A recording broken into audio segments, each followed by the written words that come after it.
Cá estou para mais um Turismo em Destaque. Hoje, como não podia deixar de ser, inteiramente dedicado à forma como o turismo deve olhar para as novas acessibilidades apresentadas pelo Governo e também se um aeroporto em Alcochete é a solução. Já sabe que pode e deve participar na elaboração do Turismo em Destaque, colocando as suas perguntas ou sugerindo os temas a abordar através do endereço programa turismoemdestaque@gmail.com. Vá lá, não se acanhe, venha daí comigo falar de turismo.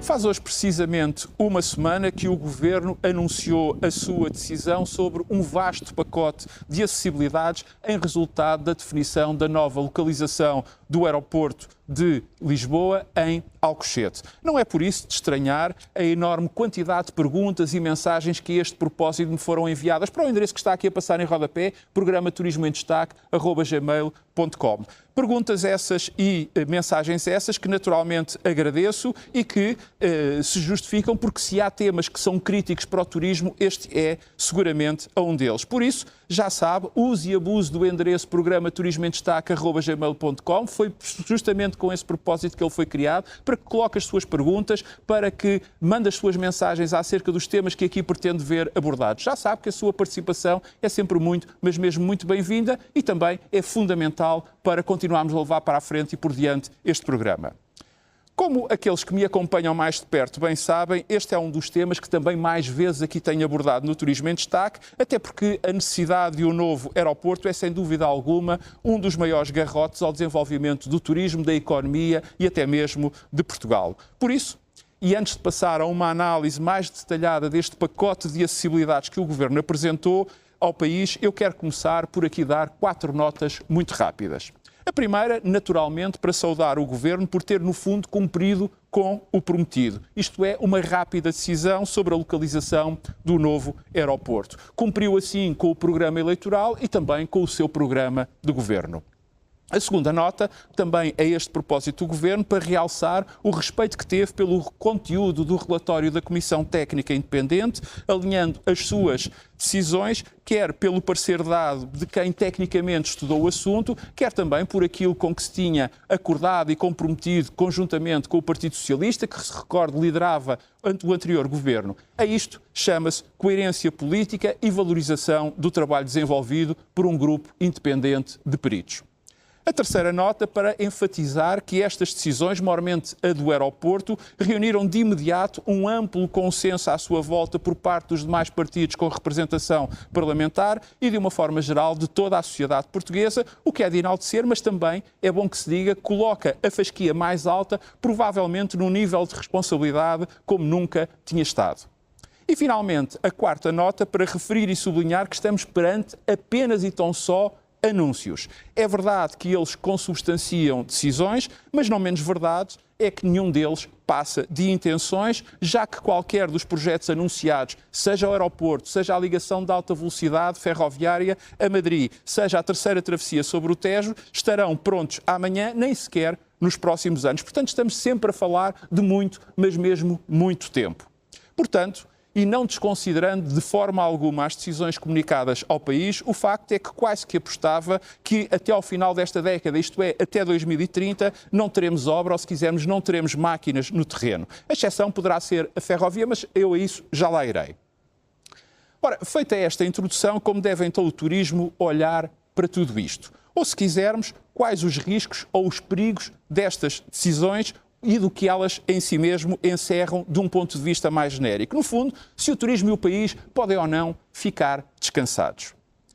E postas as coisas desta forma, eu tenho consciência que este, não sendo um problema novo, e quer para os que estão na atividade turística, quer para os que estão fora dela, uma vez que os mesmos já têm muita informação sobre o assunto, eu sou da opinião que o Governo poderá ter ido longe demais, para mim seguramente foi-o, ao juntar à decisão de localização do novo aeroporto mais 2 outras que, embora se insiram dentro da mesma lógica, poderiam ter sido deixadas para um momento posterior, quando houvesse uma melhor avaliação técnica sobre as mesmas. É que assim, quer queiramos, quer não, expôs-se demasiadamente aos riscos. E pergunta-se legitimamente quais são então esses riscos a que o Governo se expôs. E para mim há 4 pontos que deveriam ter sido melhor ponderados e tidos em linha de conta. Se não, vejamos. Primeiro risco.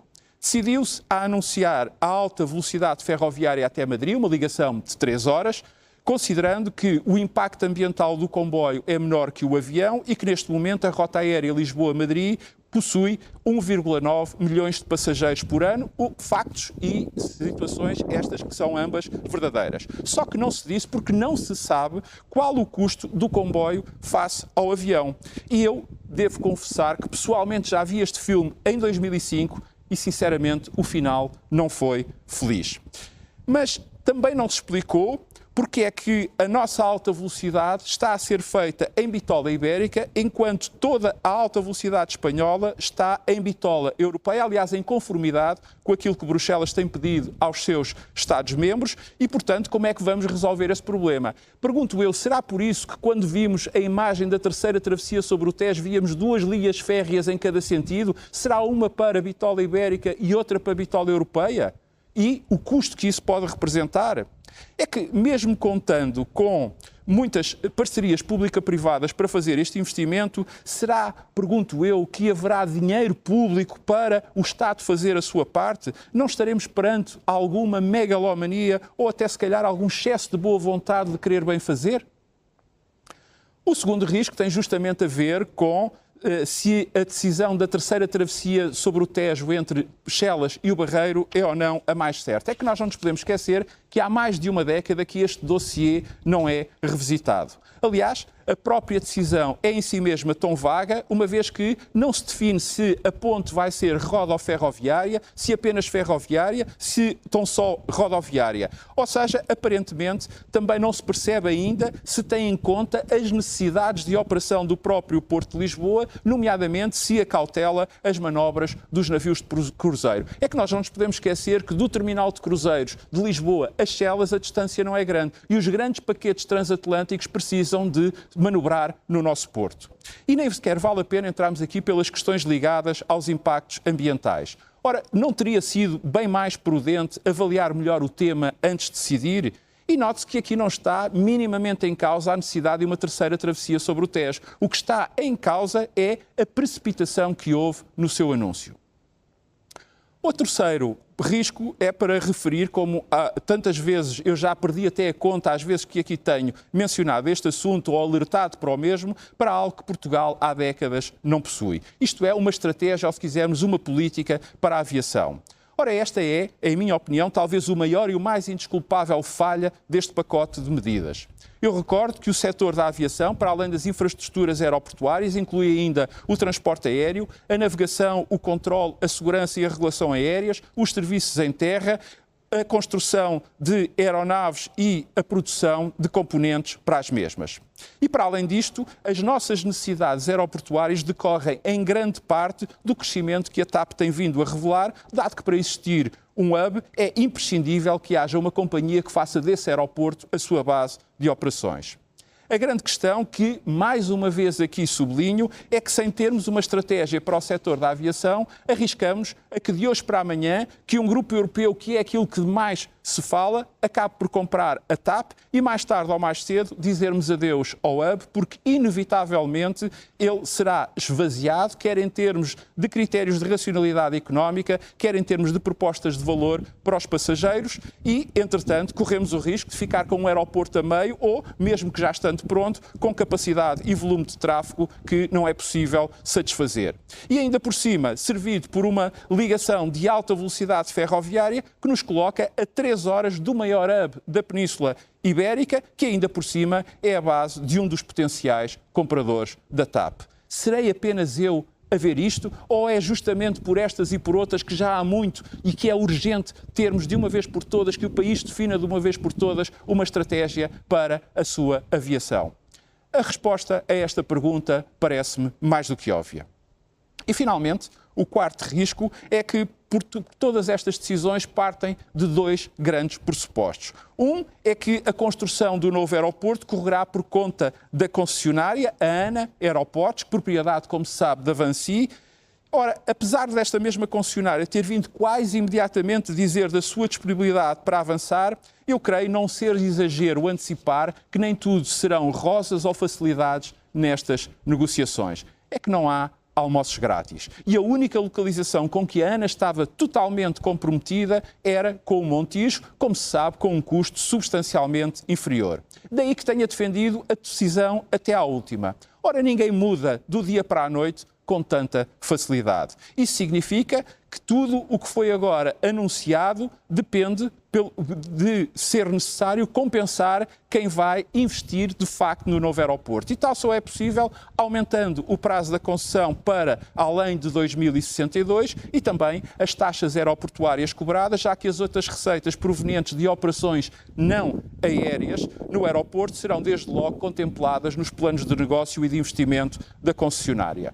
E o outro pressuposto é que a declaração de impacto ambiental será emitida, viabilizando assim o avanço das obras em Alcochete, mesmo que com mitigações. Nós sabemos, e é um dado adquirido, que houve uma declaração de impacto ambiental que esteve em vigor e foi sucessivamente renovada durante uma década, entre 2010 e 2020. Só que, entretanto, o mundo evoluiu, as questões ambientais cada vez têm regras mais restritas e o facto é que agora uma nova declaração de impacto ambiental já não é para uma possibilidade de construção de um aeroporto, mas para a realidade de início das obras desse aeroporto. E, portanto, esperamos, e é bom termos isto presente, que não venham daí quaisquer obstáculos ou impedimentos ao anúncio que agora foi efetuado.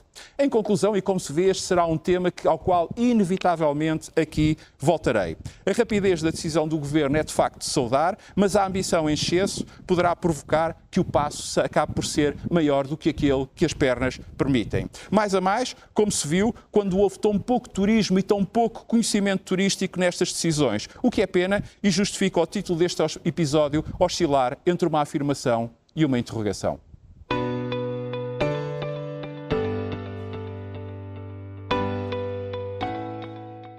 Antes de responder à questão se Alcochete é a solução ou sequer é a melhor solução, eu quero começar por fazer aqui uma declaração de interesses. E para quê? Para dizer que desde 1998 que tenho defendido publicamente a solução de Alcochete para a localização do novo aeroporto de Lisboa. E tenho-o feito de forma consciente e ciente de que não há uma localização perfeita e que a construção de um aeroporto, onde quer que ela seja, causará sempre impactos ambientais. Contudo, tal como ao gabinete do novo aeroporto de Lisboa em 1972, esta também me pareceu ser sempre a menos má, a menos nociva e a menos prejudicial de todas as hipóteses.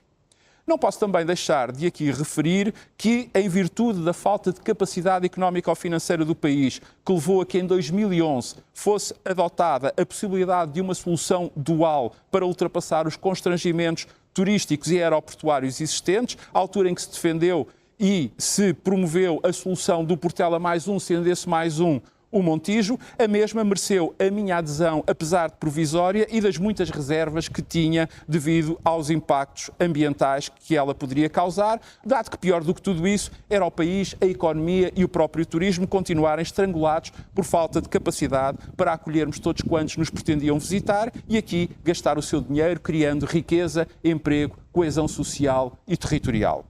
Escusado também é dizer ou relembrar que nunca se deve dizer nunca. Ou se calhar neste caso, jamais. Tal como não deixa de ser irónico que, caso tudo corra de acordo com o anunciado, o novo aeroporto de Lisboa venha a usar o mesmo nome que lhe tinha sido dado há mais de 50 anos, ainda durante o anterior regime. Aeroporto Luís de Camões. Nome esse com o qual, devo dizer, estou plenamente de acordo. Portanto, 26 anos após a minha primeira intervenção pública em defesa de Alcochete, parece, sublinho o parece, que será desta. E estas minhas dúvidas residem em alguma coisa que se pode chamar como de saber de experiência feito, de quem se lembra e acompanhou o anúncio da OTA em 1987, posteriormente reconfirmada em 1999, diga-se uma solução que, do ponto de vista da operação aérea, comportava inúmeros riscos, ao pedido de uma declaração de impacto ambiental em 2010, justamente para avaliar da solução Alcochete, à solução da Portela mais um de 2011, até ao início do Montijo, em complemento à Portela, hoje Humberto Delgado, em 2017. E agora, em 2024, a localização ou a solução Alcochete. Sobre se esta é ou não a melhor solução, eu sinceramente creio que sim, até porque a outra possibilidade era uma solução dual, Logo, 2 aeroportos com 2 centralidades, válida como sendo de recurso, mas dificultando muito as operações aéreas, principalmente as transferências de tráfego, ou se quisermos de passageiros, isto na lógica de hub. No entanto, também devo dizer que aquilo que mais valorizo nesta decisão do ponto de vista mais imediato é, no fundo, as obrigações, ou se quisermos, as imposições que ela provoca até o novo aeroporto de Lisboa vir a estar pronto, o que nunca acontecerá antes de 2034 e, embora daquilo que me é dado a ver, eu aponto mais para o final da década de 30, isto é, mais perto para a segunda metade, entre 35 e 2040, como data mais plausível para a entrada em funcionamento do aeroporto. E porquê é que eu faço este tipo de afirmação? A grande e principal razão é porque ela impõe desde já um conjunto de obras ao aeroporto Humberto Delgado que há muito deviam estar feitas, não apenas para aumentar a sua capacidade, como igualmente a sua operacionalidade e, acima de tudo, o melhor acolhimento a todos quantos os visitam, isto é, os turistas que cá vêm gastar o seu dinheiro, tal como menores impactos ambientais do que se a solução fosse a tal dual, isto é, contemplando o Montijo. Mas para além das melhorias já anunciadas e que me dispenso de aqui repetir, que irão permitir de alguma forma um maior conforto aos passageiros e também um aumento de 38 para 45 movimentos hora, aliás a nave agora até já fala em 52 movimentos hora, são aspectos que têm sido pouco realçados, mas quanto a mim particularmente importantes. Por um lado, a maximização do uso do aeródromo de Figo Maduro e, por outro lado, a transferência, finalmente, uma vez que ela já devia estar concluída desde 2015, de todo o tráfego de aviação privada, os chamados jatos executivos ou jatos particulares, para TIRs, infraestrutura que precisa de ser e de ver finalizada a sua reclassificação como aeroporto de classe 3, bem como ser construído um ramal de acesso direto à A5, que também há muito devia estar concluído. No entanto, e sabendo bem que no nosso país o provisório bastas vezes passa rapidamente a definitivo, que não se julgue que estas obras, que estas soluções podem de alguma forma obviar a construção do novo aeroporto de Lisboa. Elas serão sempre um paliativo e mesmo que tenhamos uma visão conservadora da evolução da procura turística, o certo é que as mesmas acabarão por estar saturadas e esgotadas, portanto com a capacidade do aeroporto já limitada antes da entrada em operação da primeira pista do aeroporto Luís de Camões. Em resumo, só há uma solução que sirva os interesses do turismo, da economia e do país, se no fim da linha viermos a ter um novo aeroporto. Sem isso, tudo o resto acabará por ser um devaneio que continuaremos a pagar muito caro. Conto com a sua companhia na próxima semana. Até lá, saúde, paz. O Estado do Rio Grande do Sul precisa da nossa solidariedade e recordo que pode colocar as perguntas que deseja ver respondidas ou sugerir os temas que gostaria de ver abordados através do endereço programa-turismoemdestaque@gmail.com. E se ainda não o fez, já sabe, não perca a oportunidade e subscreva gratuitamente o meu canal. Para isso basta carregar no botãozinho preto que diz subscrever aqui mesmo por baixo da minha imagem para dar a sua opinião, para partilhar ou simplesmente para ver ou rever os meus comentários.